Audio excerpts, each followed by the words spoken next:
I work for the Defense for Children International Palestine. We've been fighting for Palestinian children's rights in the occupied Palestinian territories since 1991.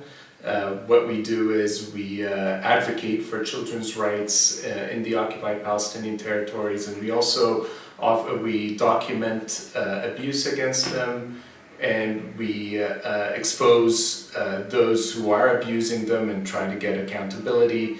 And we also represent a lot of children that end up getting caught in the Israeli military detention system. We represent them before military courts. Last year in 2012 we represented 144 cases.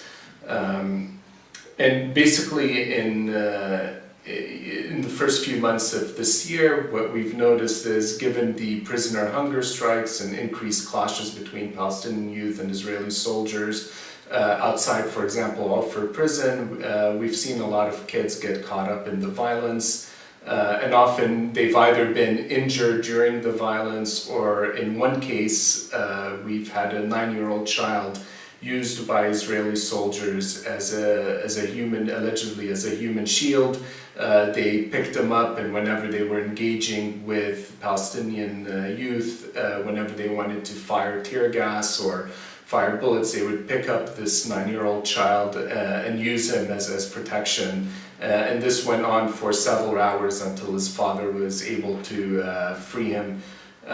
We've, and beyond these attacks and these clashes, Palestinian children living around what we call friction areas, where there's a lot of settlements or around the wall, often find themselves getting caught in the violence. For example, in Hebron, we've had several cases where children have been arrested. Most recently, about 27 school-age children were arrested, and later most of them were freed later on that day, but 7 were kept for questioning. We've had, and then I guess, what else? Do you want to ask questions, or? No, it's okay. Hebron, Ida camp, all the... Right, okay. Also in Ida camp, in Ida refugee camp near Bethlehem, during clashes between Palestinian youth and Israeli soldiers, two Palestinian kids aged 14 and 15 were seriously injured by rubber bullets fired by Israeli soldiers.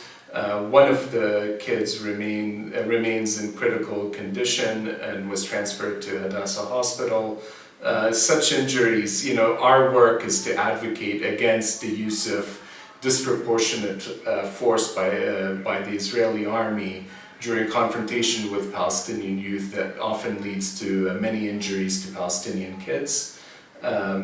And that's part of our advocacy efforts. Is there, do you want me just to go on, or about anything in particular, or? No.